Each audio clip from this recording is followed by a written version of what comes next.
Hola a todas y todos, buenas noches, bienvenidos y bienvenidas. En nombre de Grupo Planeta les agradecemos muchísimo su presencia esta noche acá. Esta noche nos convoca a la presentación de un libro de muchísima actualidad, pero también de mucha realidad. Me refiero al Continente de los Países Resignados de Bruce McMaster, presidente de la Asociación Nacional de Empresarios ANDI y ahora autor de Planeta. Para conversar sobre este libro tenemos también a un autor de nuestro fondo, Roberto Pombo, a quien agradecemos muchísimo su presencia esta noche. Para terminar y cerrar la introducción, les comparto un comentario de Moisés Naim a propósito de este libro, que me parece muy pertinente, y dice así: ¿por qué algunos países son prósperos mientras otros son pobres? ¿Por qué en algunos países florece la democracia y en otros la corrupción? La búsqueda de respuestas a estas preguntas fundamentales anima este fascinante y preocupante libro. Su autor, Bruce McMaster, sabe que no tiene todas las respuestas, pero no está dispuesto a aceptar la coexistencia pacífica con ideas que producen economías mediocres, democracias truncadas y desigualdades feroces. Encontrar ideas que ayuden a sacar a América Latina del atolladero es urgente. Este libro nos ayuda en esta difícil tarea. Los dejo entonces con Roberto y con Bruce.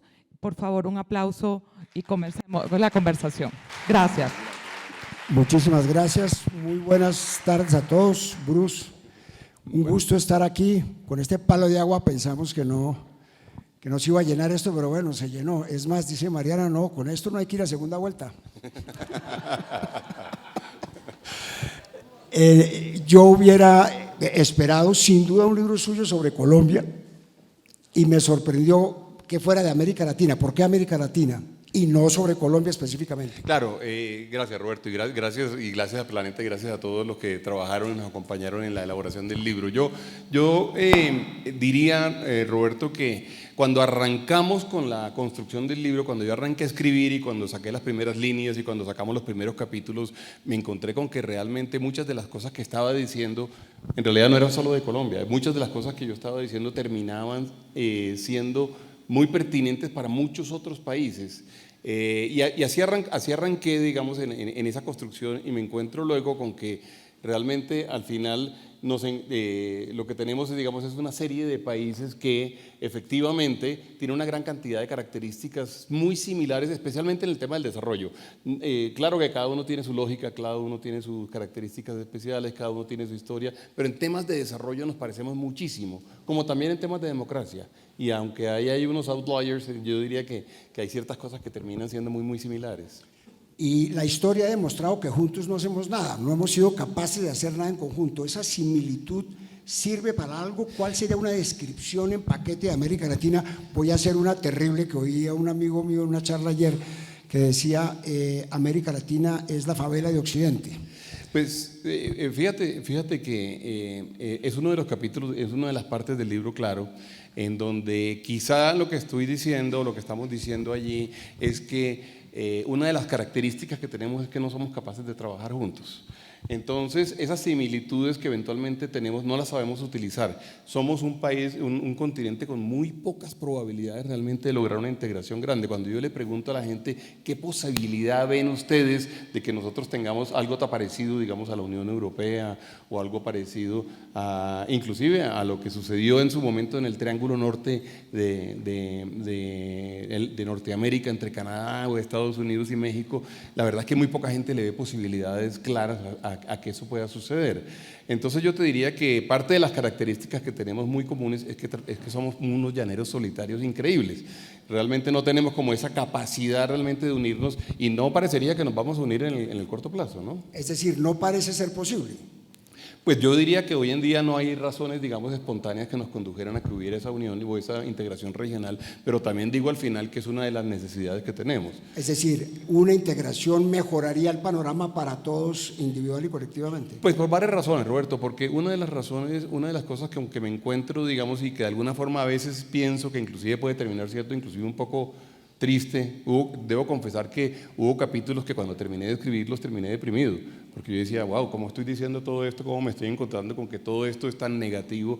Pero sí lo es. Entonces la pregunta en un momento dado de la escritura del libro fue decir, bueno, ¿y qué podemos hacer contra eso? ¿Cómo lo podemos hacer? Un ejemplo, digamos, de los que tenemos a la mano es, por ejemplo, es la Alianza del Pacífico.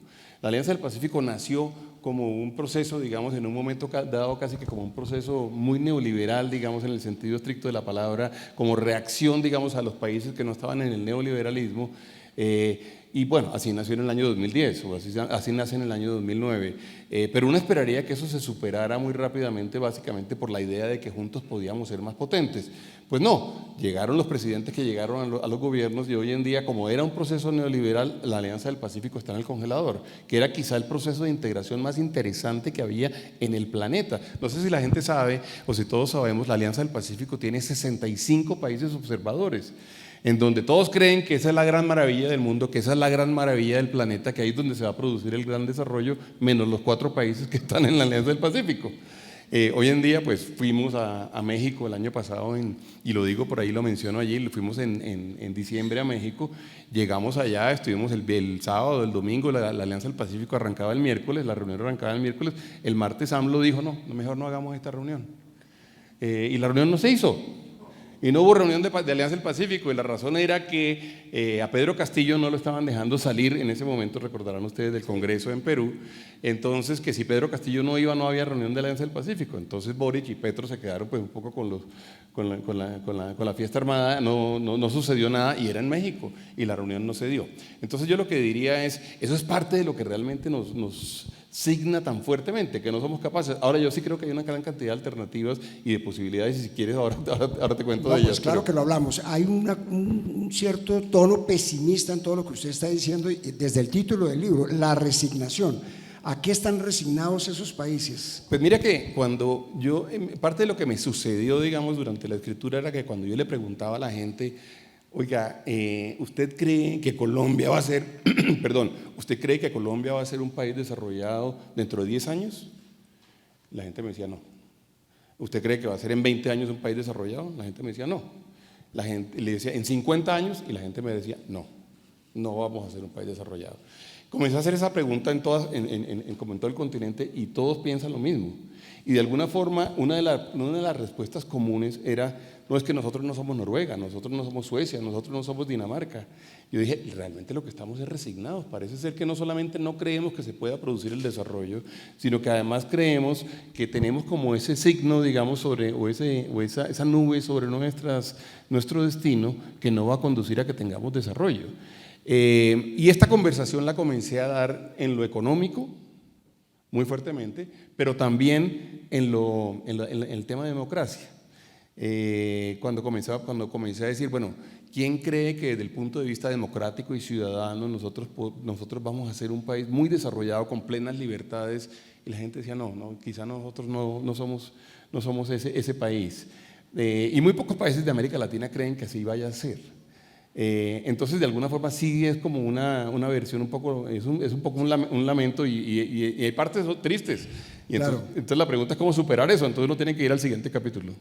Bueno, vamos al siguiente capítulo. ¿Es superable eso? Porque pareciera una condición intrínseca de la región y de pronto de nuestra forma de ser, de nuestra cultura. Fíjate que hay una cosa que también se mencionó allí, que fue una de las conclusiones que saqué, digamos, durante la escritura, era que parte de lo que nos estaba sucediendo a nosotros en América Latina también es que no está en la agenda de nuestros países el tema de desarrollo pleno. Cuando uno le hace la revisión a las campañas políticas, por ejemplo, o le hace la revisión a los discursos de los presidentes, o le hace la revisión a los partidos políticos, uno no se encuentra realmente con nadie que esté pensando en que uno pueda tener un país muy desarrollado. Quizá Chile en algún momento se creyó un poco ese cuento, en Brasil se lo creen un poco, en México se lo creen quizá por la cercanía con Estados Unidos, y eso sin duda les genera una externalidad muy potente a ellos, pero digamos que de alguna forma es algo que no está dentro de nuestras aspiraciones, somos como muy poco ambiciosos. Es más, cuando uno hace el ejercicio de hacer, digamos, también una comparación relativa de los países latinoamericanos en muchos sentidos, en cualquiera, en educación, en ciencia y tecnología, en salud, en riqueza per cápita, somos muy poco relevantes en el mundo. Y eso también es un poco triste. Una de las cosas que de alguna forma digo allí, somos relevantes en dos cosas. Creo que realmente somos relevantes en dos cosas. Somos relevantes en fútbol y somos relevantes en música y en el arte, digamos, en ciertas cosas, que en general pues no son, digamos, como obligatoriamente un síntoma que diga para allá va el desarrollo.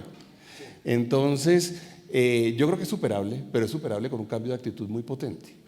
Y entonces hay que ver qué hicieron otros países, qué hicieron otros continentes, qué hicieron otras regiones y qué sí produjo, digamos, un cambio fundamental, digamos, en la historia de ellos para lograr salir adelante. Claro, pero ahí, digamos, la fórmula, que es la fórmula fácil, dice, no, para desarrollarse hay que crecer y crecer rápido. Pero bueno, ¿es posible crecer y crecer rápido en un entorno como este? ¿Es un problema de liderazgo?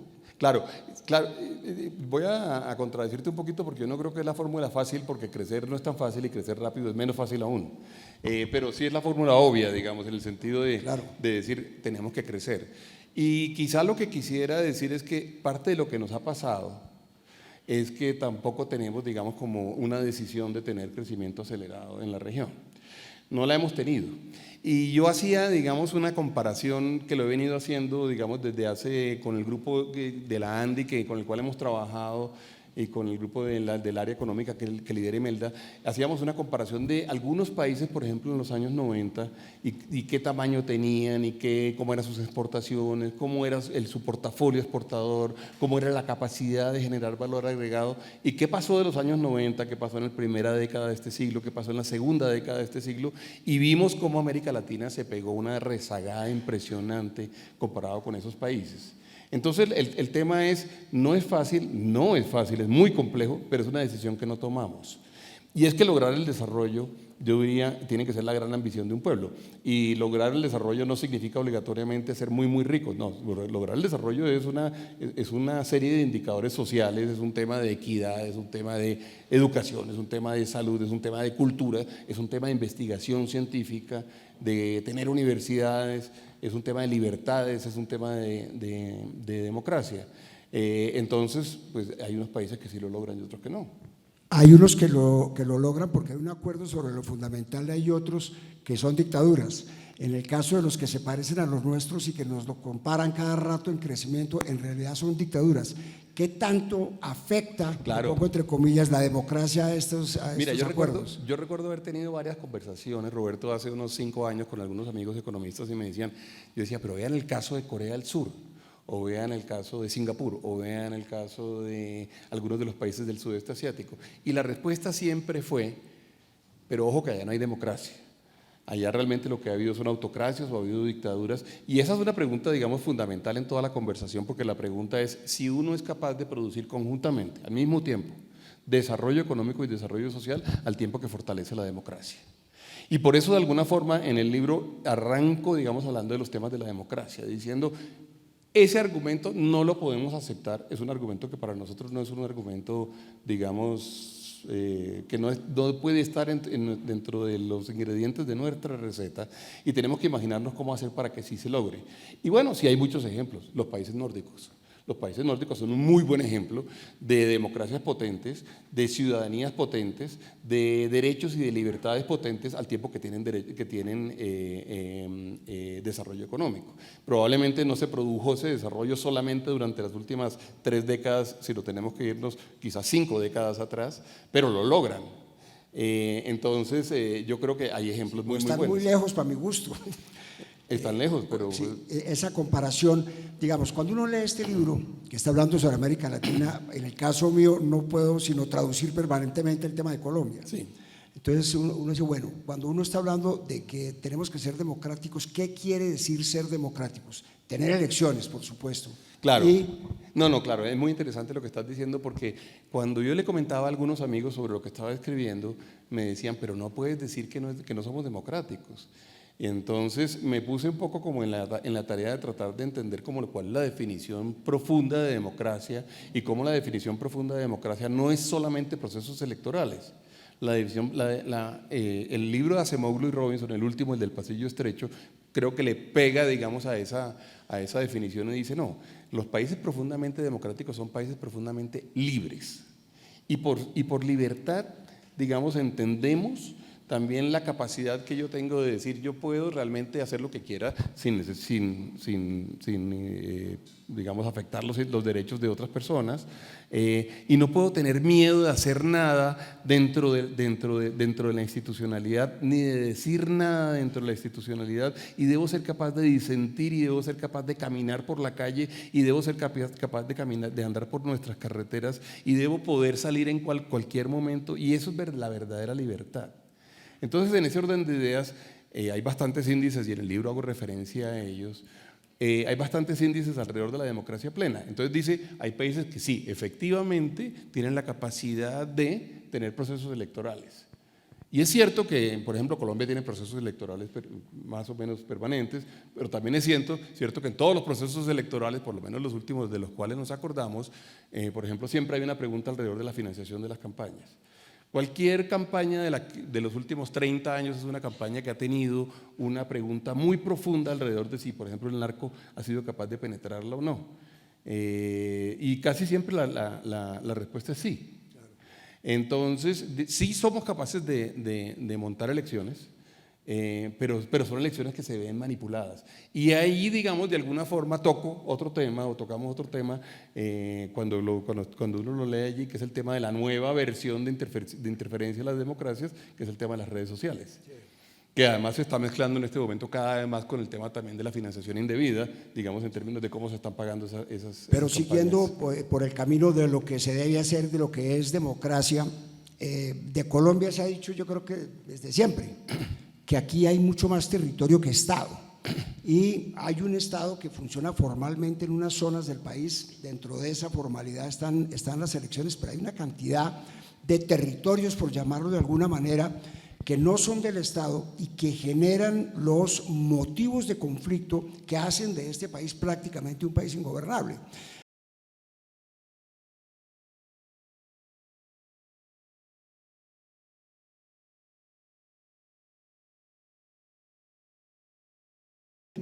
Todo el territorio, ¿cómo podemos pensar, si no será demasiado iluso, en establecer una democracia que nos haga a todos más o menos libres? Claro, lo acabas de decir, tú dijiste, ¿no será que es demasiado iluso pensarlo? Eso en realidad termina hablando de la palabra, o termina llevando al tema de la resignación. Sí, de pronto es demasiado iluso y entonces nos resignamos y decimos, eso no es algo a lo cual nosotros debemos aspirar. Entonces la pregunta a mí es si uno debería realmente resignarse a que hay cosas a las cuales no podemos aspirar. Yo te contaba cuando preparábamos esta charla que cuando se firma el proceso de paz, el de las FARC, yo le decía al gobierno, pues a mis compañeros de gobierno, a los que estaban en el gobierno, que habían estado conmigo en el gobierno, yo ya estaba por fuera, pero yo les decía, el país se nos creció. De repente nos apareció una cantidad de territorio en el cual el Estado no ha estado nunca, al cual hay que ofrecerle todo lo que uno aspiraría que se le ofreciera al resto del país. Y entonces hablamos de todo, hablamos de seguridad, hablamos de salud, hablamos de instituciones, hablamos de justicia, hablamos de desarrollo económico. Tienes toda la razón. Entonces la pregunta es, ¿qué hacemos? ¿Nos resignamos o realmente nos planteamos una agenda ambiciosa? Y claro, puede ser que sea una locura y puede ser que sea una utopía imaginarse una agenda ambiciosa, pero el tema es que yo digo, no deberíamos hacerlo. No deberíamos hacerlo y no deberíamos hacerlo por lo menos en esos dos frentes. Esas calificaciones, digamos, que hay de varias entidades, incluyendo The Economist o algunas universidades que estudian el tema de la democracia, un estudio que hizo el BID, colocan a Colombia realmente en la condición de democracia precaria. Dicen, sí, tienen elecciones, hacen elecciones, pero el resto de las características de la democracia, la mayoría no las cumplimos. Y ahí es muy interesante porque dice, en América Latina, realmente solamente, digamos, uno se puede imaginar algo muy auspicioso en términos democráticos en Uruguay. Entonces ponen el ejemplo de Uruguay y dicen, Uruguay es realmente como el outlier de América Latina en esos términos. Probablemente Costa Rica a veces, digamos, se comporta así, algo a veces en Panamá, y luego dicen, el resto de América Latina realmente tiene una precariedad tremenda, incluyendo, por supuesto, todas las dictaduras con las cuales convivimos. Sí, ahí usted en alguna parte menciona un poco la postura de Estados Unidos frente a América Latina, muy poco activa, y digamos uno ve cierto tipo de saltos de desarrollo normalmente post guerras, Sí. en los que en el plan Marshall, o después usted mismo lo menciona con Japón, Estados Unidos, que hace unas cosas que producen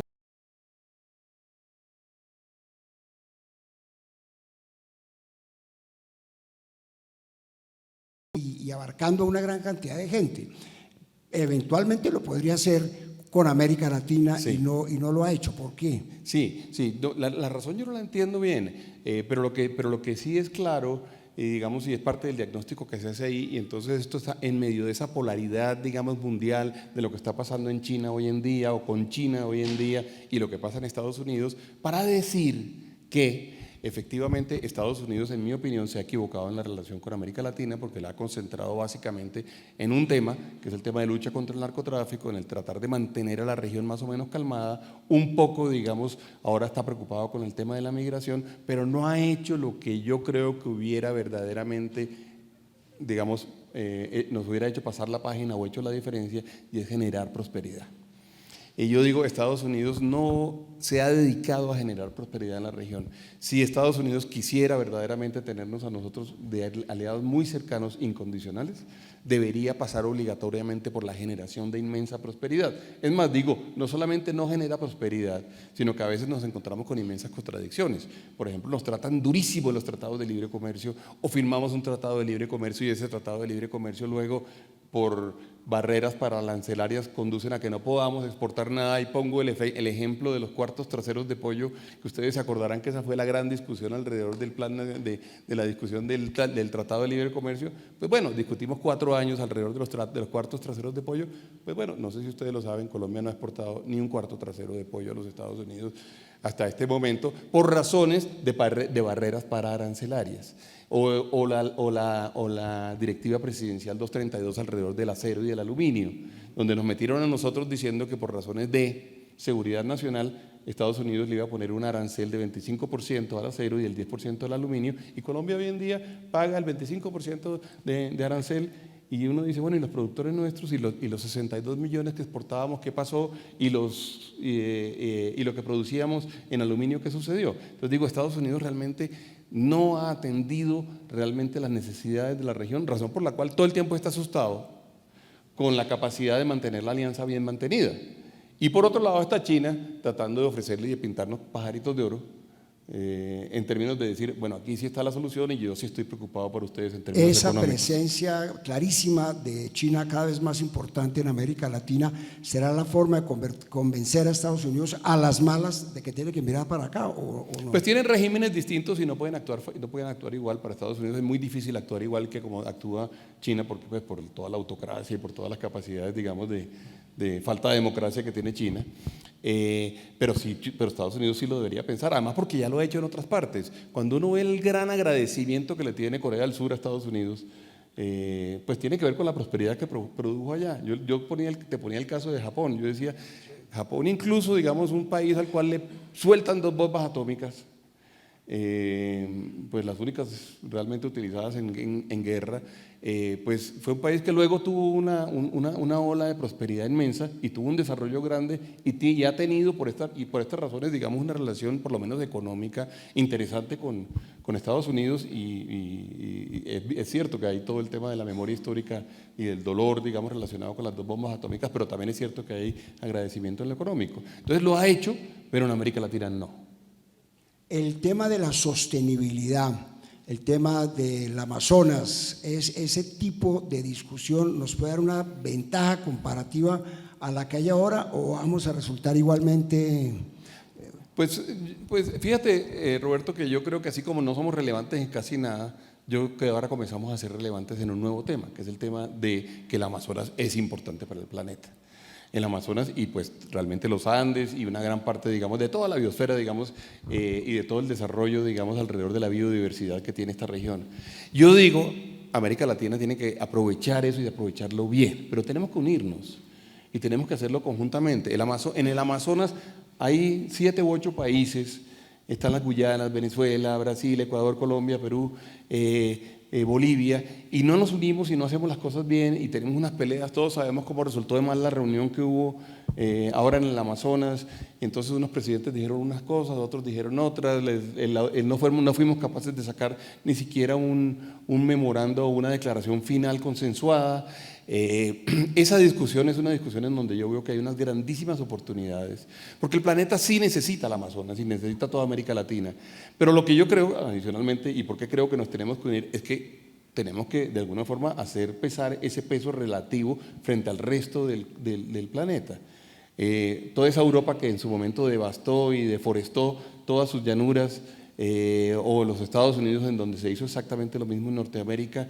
Bueno, y hoy en día nos exigen a nosotros muy fuertemente que nosotros no deforestemos, incluso nos amenazan con que nos van a poner un arancel si deforestamos, que al final no es sino un círculo, deforestamos muy probablemente porque somos pobres, pero también, digamos, nos van a poner aranceles, entonces vamos a ser más pobres.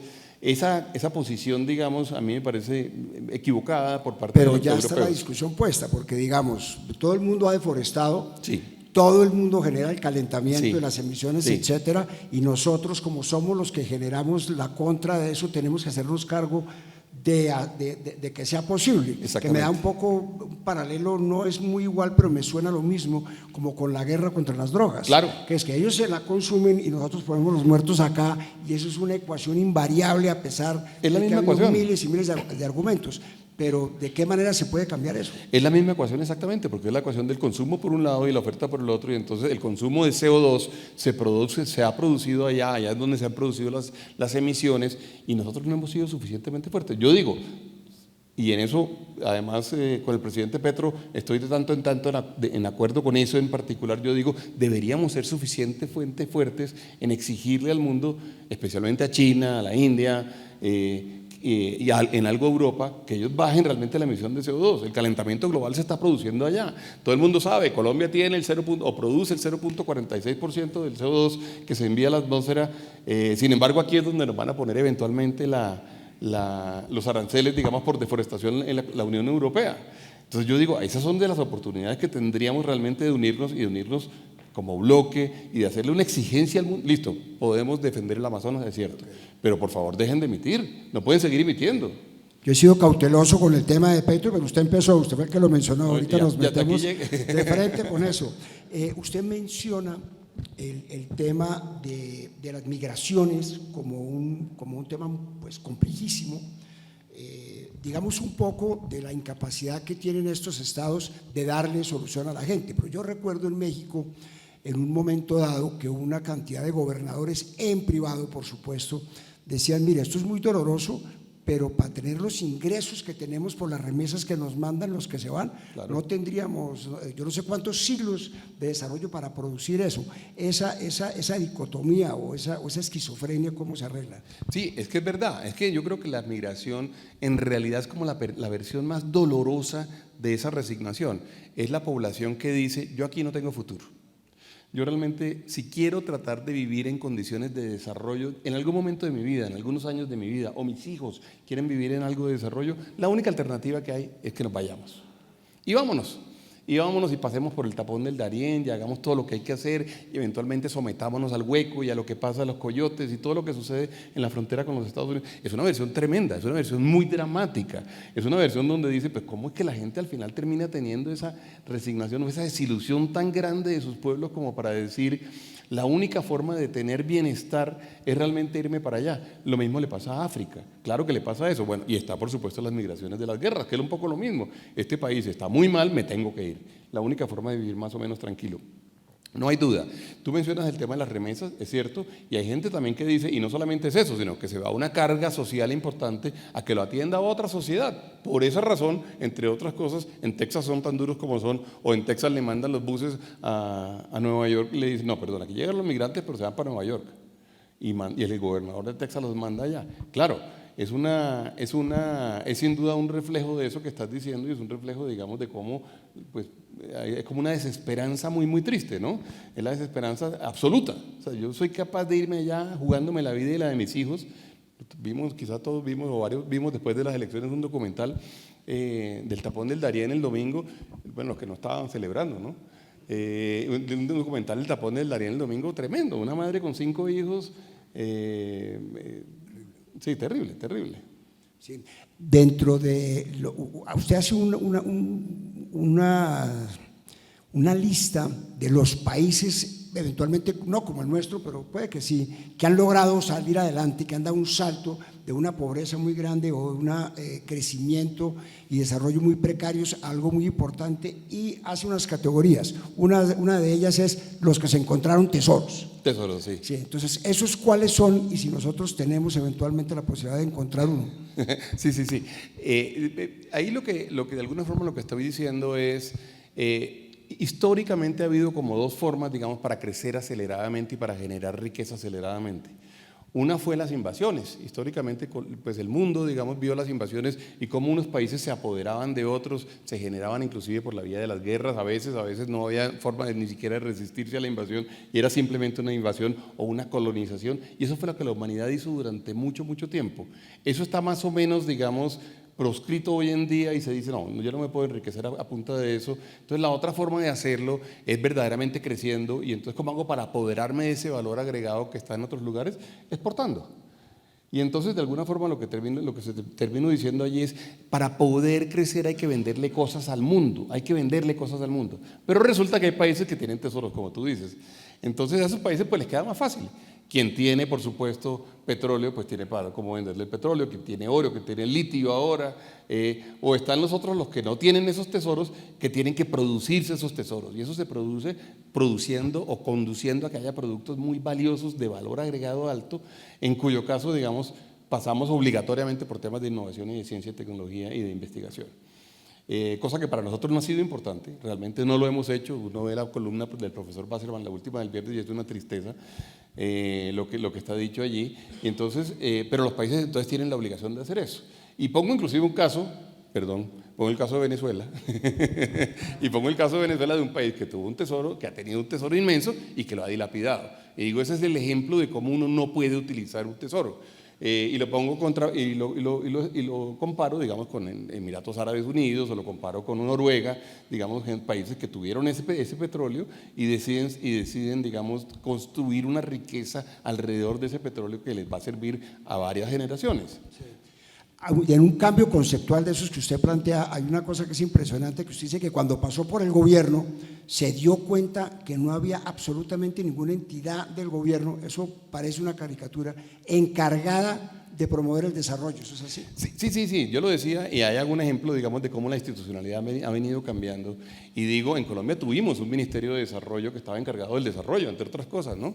Y decimos, en Colombia, si uno le echa una mirada a los ministerios, tenemos ministerios sectoriales que se encargan de algunas cosas en particular, y probablemente uno diga, bueno, está minas de energía, está la capacidad que pueda haber eventualmente de producir algo en agricultura, que no se produce mucho, pero que tiene esa tarea, pero no hay nadie encargado del modelo de desarrollo, ni siquiera el Ministerio de Hacienda. Aquí está el doctor Juan Camilo, y dice, el Ministerio de Hacienda en realidad se encarga mucho más de la hacienda del país, de las cifras y del tema fiscal, que del desarrollo mismo. Para Hacienda, el desarrollo es un resultado en las cifras macro. No es mucho lo que hace el Ministerio de Hacienda por producir un modelo de desarrollo o por impulsarlo, por sacarlo adelante. Y digo, el desarrollo para nosotros está tan abandonado que no tenemos ni siquiera una institución encargada, una entidad o un ministerio encargado de pensarlo y de sacarlo adelante. Probablemente para la planeación debería ser una entidad que tienen bastante, digamos, hoy en día bastante olvidada y bastante en el backstage, que no está funcionando, pero no hay una entidad que lo tenga. ¿Y hemos tenido algo así como un modelo de desarrollo común, o aquí hemos tenido neoliberalismo o liberalismo social dependiendo del presidente de turno? Sí, esa ha sido una discusión muy buena porque, claro, Colombia ha tenido, digamos, las diferentes etapas de su historia, y usualmente hemos tratado de apalancarnos en lo que consideramos nuestros tesoros. Y entonces todos nos echamos la mirada hacia atrás de la quina, el tabaco, el café, después el petróleo, la minería, y tratamos de mirarlo y tratamos de hacerlo y de tratar de construir algo, pero en realidad un modelo suficientemente robusto, grande, capaz de poder realmente sacar a toda la población adelante y de producir un bienestar para toda la población, no lo hemos tenido. Y de hecho, una de las cosas que seguramente lo vas a mencionar ahí, pero lo digo, una de las preocupaciones grandes que a mí me genera es el tema del neoliberalismo y lo que significó, digamos, eso, lo que ha significado esos últimos 30 años. ¿Por qué? No, básicamente porque, ya ahí hablo, digamos, de los modelos de 30 años. Pero perdón, ¿neoliberalismo es una expresión peyorativa o es una definición de un modelo? Para mí. Sí, sí, claro, porque eso es tanto un insulto como un elogio. Claro, es que hoy en día se ha convertido en un insulto, ¿no? Sí, la pregunta es muy buena porque se ha convertido en un insulto, pero fue una escuela. Sí. Entonces yo le hago un repaso a cómo nace el neoliberalismo, cómo cuando se produce, digamos, la propuesta que hace Williamson y el consenso de Washington, lo que produce y lo que dice el decálogo, que dice cuáles son las 10 cosas que hay que hacer, cómo se deben producir. Y me impresiona mucho más que ese decálogo, me impresionó fue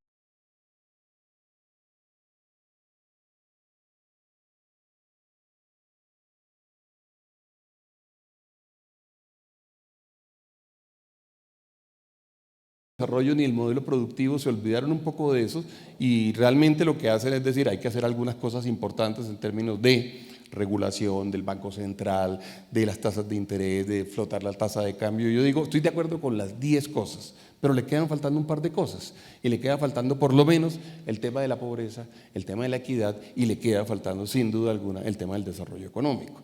Entonces digo, en muchísimos países lo que hicieron fue como entregarle con alivio, digamos, el país a esa receta y se olvidó un poco del resto de cosas y durante los últimos 30 años nos quedamos en eso. Hubo países que no lo hicieron, hubo países que arrancaron con el neoliberalismo, pero además hicieron y montaron su modelo de desarrollo y en el sudeste asiático hay bastantes ejemplos buenos. Sí.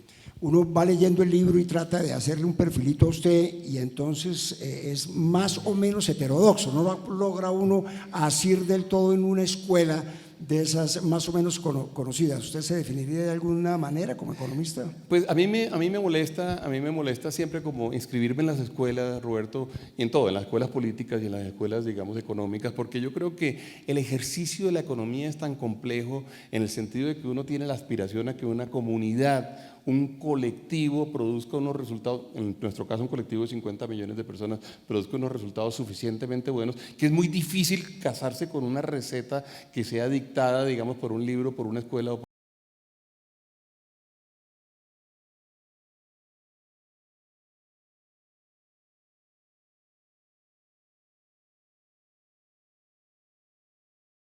quedando en un momento dado en el modelo, hay que darle la mano y jalarlo. Y entonces hay gente que se está quedando en la pobreza, hay que traerlo. Y este modelo nuestro es un modelo que además está asignado por toda la violencia de nuestro país y tenemos víctimas del conflicto armado y entonces las víctimas del conflicto armado, ¿cómo juegan en un modelo neoliberal? Pues hay que traerlos obligatoriamente y muy probablemente la solución no sea una solución neoliberal. Entonces hay que traerlos. Yo creo que en la economía hay que ser suficientemente ecléctico para poder pensar en las herramientas que nos permiten ir balanceando esa ruta. Si no nos podemos terminar quedando abajo. Yo discuto a veces con mis colegas economistas porque me dicen, pero es que tú no entiendes. Digo, no, yo sí entiendo eso y estoy de acuerdo con eso. Y el Banco de la República, que uno no le puede decir que baje las tasas de interés. Digo, no, uno sí le puede decir al Banco de la República que baje las tasas de interés. El tema es si el Banco de la República le hace caso a uno o no, pero uno sí le puede decir y esa discusión y ese debate se puede dar. Entonces yo sí creo que inscribirse en ese modelo no. Y yo especialmente, y para redondear esto, digamos, las discusiones las he tenido. Aquí tengo un par de personas con las cuales he discutido bastante, ya está el doctor Guillermo, me he discutido bastante sobre el tema de comercio internacional. Yo creo que el comercio internacional se tiene que producir lo más libremente posible, ¿cierto? Pero para eso todos nos tenemos que comportar bien. No puede ser que, por ejemplo, lo que digo, el Tratado de Libre Comercio, firmamos y nos dicen que hay 10.000 partidas arancelarias que no tienen en este momento ningún arancel. Sí, pero la FDA no deja que el producto entre. O los productos que nos exportan tienen subsidios agrícolas, o los productos que nos exportan tienen subsidios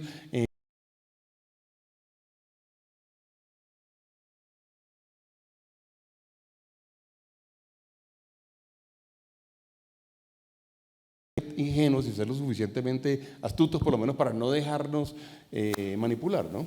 Cuando usted dice que hay que darle la mano a los pobres y no dejarlos en la pobreza, estamos hablando de buscar métodos de crecimiento tales que haya plata para distribuir y que haya trabajo para todos, o eventualmente financiar la subsistencia de grupos grandes de la población que están quedados del tren. Bueno, aquí está Roberto, que es una de las personas con las que yo he trabajado más ese tema. Roberto Angulo, que está allá, Sí. en el que yo trabajamos en ese tema. Y mira, no hay la menor duda, las poblaciones vulnerables las tenemos que atender. La gente que está en condición de vulnerabilidad tenemos que atenderla por razones humanas, por razones humanitarias, por razones de solidaridad. Pero tenemos que generar condiciones sostenibles de largo plazo que permitan que, además de sacarlas de allí, de atenderlas y de acompañarlas, puedan llegar a modelos de riqueza. Por eso digo que una de las razones también por las cuales deberíamos considerar con seriedad los modelos de crecimiento económico es para poder superar la pobreza. Si no lo tenemos, entre otras cosas porque no vamos a tener ni siquiera recursos del Estado. Yo en el libro pongo un ejemplo de una discusión que tuve con unos amigos españoles que me dicen en un momento dado, es que ustedes tienen que reconocer que ustedes no han sido suficientemente buenos en hacer una buena distribución del ingreso. Ustedes tienen unas diferencias muy, muy grandes entre ustedes. Yo le dije, bueno, eso puede ser cierto, pero ven, déjame preguntar y entender un poquito España. ¿Cuál es el producto per cápita, el PIB per cápita de España? Me dijo, no, tío, que no sé cuánto es, pero ¿cuánto podrá ser? Y digo, te voy a decir, son cerca de $30.000. ¿Cuál es el producto per cápita de Colombia? Pues el producto per cápita de Colombia, no, el señor no sabía, me dijo 15.000. Digo, no, son 5.800. O sea, ustedes son 6 veces más grandes que nosotros por persona. Si nosotros repartiéramos ese producto per cápita entre 50 millones de personas, tendríamos un país con 50 millones de pobres. Realmente $5.800 por año no dan para mucho en un país ni van a producir riqueza. Entonces, si nosotros no somos capaces de crecer esa economía, nunca vamos a ser capaces realmente de superar nuestras grandes limitaciones en términos de vulnerabilidad. Entonces, ahí tenemos que tener al lado una política de crecimiento económico. Todos estos planteamientos o la solución a todos estos planteamientos implican, y está dicho en prácticamente todas las páginas, un Estado fuerte. Sí. ¿Qué es un Estado fuerte? Ya para que entremos a hablar de Petro. ¿Qué es un Estado fuerte? Digamos, Petro llega con el planteamiento de un Estado fuerte frente a privatización, fuerte frente a los negocios privados No, son… en eso no coincidimos seguro. No, por eso, estoy Petro y diciendo yo. lo que dice Petro, Sí, seguro, sí. estoy diciendo lo que dice Petro para que definamos Estado fuerte, porque si no se vuelve abstracto. No, claro. No, yo lo que digo, y casi que acudo, digamos, a la definición de Hobbes, diciendo que uno tiene que verdaderamente contar con un Estado muy fuerte para atender las responsabilidades que tiene el Estado. Para eso, entre otras la responsabilidad de seguridad, por ejemplo. En Colombia nosotros no hemos sido capaces de ofrecerle seguridad a la ciudadanía. Nosotros como ciudadanos no sentimos que el Estado nos protege suficiente, no sentimos que el Estado es suficientemente hábil en podernos dar inclusive a veces justicia o en darle a toda la población, por ejemplo, las capacidades de atender sus necesidades básicas. A eso me refiero, pero creo, y eso es parte del capítulo sobre democracia, creo que para que uno cuente con un Estado fuerte debemos contar obligatoriamente con una sociedad civil más fuerte que el Estado.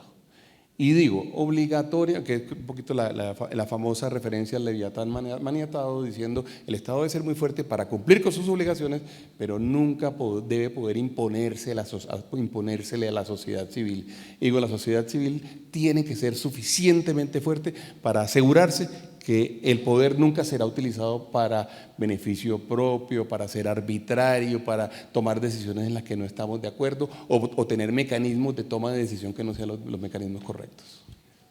De acuerdo. El planteamiento del presidente Petro, general, es un planteamiento con el cual se puede convivir en el concepto que usted tiene de democracia, o a usted le parece que dentro del esquema actual es difícil que haya una interacción entre los distintos sectores de la sociedad que hagan posible por lo menos una discusión fructífera? Yo lo que diría es que no es culpa solamente del actual gobierno, es un tema de toda nuestra sociedad y de cómo hemos construido una democracia y una institucionalidad que no tiene todavía los mecanismos ni siquiera para tomar bien muchas de las decisiones, en el sentido de que hablábamos ahorita pues, del tema de la capacidad de elegir o de elegir bien o de la democracia representativa. Yo menciono allí una conversación que tuve con Jim Robinson, el del libro de Acemoglu y Robinson, a raíz de cuando lo trajimos nosotros a la Cámara de Salud, a una conversación con la Cámara de Salud, donde él termina diciendo es que el gran problema que tiene Colombia, dice él, es el clientelismo. O Ustedes no tienen un sistema que le permite ni siquiera al Congreso tomar las decisiones razonable y juiciosamente. Ustedes tienen un sistema mediante el cual, arrancando por la financiación de las campañas, ustedes tienen se permean, digamos, se permean las campañas, el gobierno, el Congreso, de una cantidad de intereses que no le permiten al Congreso actuar libremente y tampoco vigilar, y se cometen inclusive y se pasan la raya permanentemente en términos de la ley y se pasan la raya en términos de la Constitución, sin que se den mucha cuenta. Pero ustedes tienen un Estado profundamente clientelista. Y él decía, una de las cosas que ustedes deberían pensar seriamente es verdaderamente en que haya una financiación de campañas por parte del Estado. No sé si les alcanza la plata, si no les alcanza, pero la necesitan. Entonces a eso me refiero, no es culpa solamente del actual gobierno. El actual gobierno está jugando con las reglas que de alguna forma hay allí, a veces trata, digamos, de cambiar algunas cosas, pero en general juega con las reglas que están ahí, que son, y está demostrado, o sea, las reglas deberían ser suficientemente buenas para que cualquier gobierno que llegara, cualquier persona que llegara, no tuviera nunca la tentación de hacer cosas que eventualmente pudieran parecer arbitrarias. El modelo de democracia debe ser parte de esto. Pongo un ejemplo ahí, como cualquier otro, es discutir si debemos ser un régimen parlamentario y no un régimen presidencial o cosas por ese estilo, o eso no entra en No, yo creo que esa discusión es válida, esa discusión hay que darla. Hay que dar la discusión de cuál es verdaderamente el peso, cuál debe ser el peso del Congreso, cuál debe ser el peso del Ejecutivo. Ahora, por ejemplo, hay una gran discusión que se está planteando, que la están planteando en el Congreso alrededor de la autonomía regional. Esa discusión se nos va a venir. El tema de si Colombia debería o no debería, por ejemplo, contar con un mecanismo parecido al de España o inclusive un poco más federal como el de México, en términos no solamente de la toma de decisiones, sino del manejo de recursos. Y yo creo que eso se nos debe venir, y es normal que suceda, además, porque la política es suficientemente dinámica y la sociedad es suficientemente dinámica como para que se dé. Este libro de Chomsky y Mujica, que creo que lo comentábamos, está escrito por un señor que propone que haya una democracia en donde básicamente mediante mecanismos digitales se tomen absolutamente todas las decisiones importantes de la sociedad. Pues, en Suiza es un poco así, pero es probablemente para donde seguramente puede terminar migrando parte de la democracia en el futuro, y entonces pues tenemos que estar preparados para eso, ¿no? Hay una expresión que está siempre flotando en todas las discusiones sociales, y es qué conforma el tejido social colombiano. Sí. Y una manera muy simple y evidentemente superficial de hacerlo es mirar las encuestas. Entonces uno mira las encuestas en Colombia,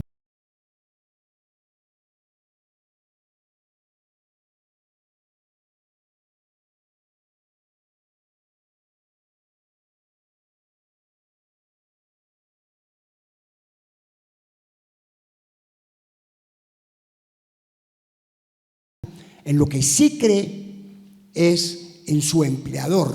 Sí. Para concluir que el tejido social está hecho alrededor de la empresa privada, y cuando uno dice empresa privada no está hablando de las grandes empresas, que es lo que a veces parece querer decir, sino los mayores empleadores, que es el trabajo, pequeños, grandes y medianos. ¿Hay alguna conciencia general con los interlocutores políticos de distinto orden, gobiernos, parlamentarios, jueces, etcétera, de que eso es así cuando hablan con los empresarios? En general no hay como la palabra es buena, la que acabas de utilizar, no hay una conciencia suficientemente clara.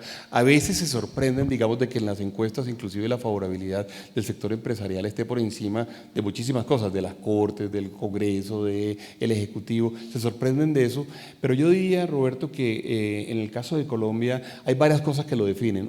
Una, digamos, ha sido el comportamiento histórico de la empresa, es decir, ese hecho, digamos, que sucedió, por ejemplo, allá en los años 90, cuando a pesar de esa inmensa crisis institucional muy fuerte, el sector empresarial se mantiene en Colombia, sigue manteniendo el trabajo, el empleo, pero sigue manteniendo al Estado, que es el que termina de alguna forma sacándonos de esa crisis, con muchas cosas, con lo que sucedió, la constituyente, lo que sucede, nos termina sacando de esa crisis. Eso es como de los primeros hechos muy, muy concretos. Para mí fue muy dramático, digamos, y muy marcado cuando en la pandemia, por ejemplo, que comienzan los mandatarios a decir que vamos cerrando poco a poco todo y tal, y el reto que teníamos en la ANDI, que aquí están algunos de mis compañeros y colegas de la ANDI, el reto que teníamos para seguir manteniendo los alimentos, los supermercados dotados, los sistemas de telecomunicaciones, los bancos funcionando, ese reto, digamos, la gente lo terminó, el empleo de la gente lo terminó reconociendo mucho, inclusive luego el ejemplo que hubo y el esfuerzo grande que hubo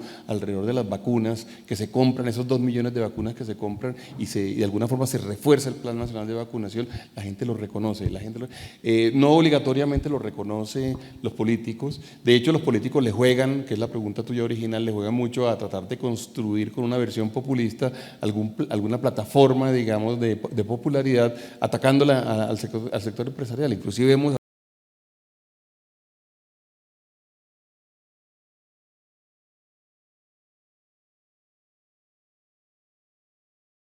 exitosos en deteriorar la imagen del sector empresarial, pero se equivocan porque es que ahí está realmente la capacidad de poder mantener la sociedad, por lo menos en lo económico. Inclusive se dio la paradoja que mucha de la gente que contestaba, que sentía que lo más importante que había en la empresa era gente que habían sido despedidos durante la pandemia. Así es. A pesar, no necesariamente los que mantuvieron el trabajo, sino los que lo perdieron también. Correcto, y la persona en que más creían era probablemente su jefe. Sí, eso sucedió, sí, señor. Exactamente, que una encuestadora internacional le llamaba CEO al jefe de todo el mundo, y el CEO, la mayoría de los casos, era jefe de 2 personas. Claro, pero era el CEO. Pero era, exactamente. Se nos acaba el tiempo y me gustaría terminar con algo prospectivo sobre el tema de América Latina. Hay elementos o propuestas que permitan pensar que esa resignación puede terminar, se pueden dar unas condiciones, tiene que ser con esfuerzos aislados de cada uno de los procesos, de cada uno de los países. Yo creería, Roberto, que uno tiene al final por lo menos 3 oportunidades, y es un poco la invitación a los líderes para trabajar alrededor de eso. Una oportunidad relacionada con, por supuesto, la capacidad que tengamos de volver a la democracia, uno de los primeros, la democracia plena, digamos, la profunda, la de la libertad, uno de los temas de número 1 de nuestra agenda, de los temas verdaderamente prioritarios. 2, que verdaderamente le juguemos al crecimiento. Es que jugarle al 3% de crecimiento, es que ver el Plan Nacional de Desarrollo con un 3.6% de crecimiento en el año 2025, último año de gobierno 2026, pues es muy triste, porque eso significará que nos demoramos 40 años duplicando este PIB per cápita del cual estábamos hablando. ¿Cuál sería una cifra ideal? Pues siempre nos sorprendimos de que los chinos creyeran que el 8% era un crecimiento al cual se debería y se podría aspirar, y ellos de hecho calentaron mucho su economía para lograr eso, y pues no es gratuito, pues, es decir, lo hicieron pero yo sí creo que tendríamos que pensar en tasas muchísimo más altas.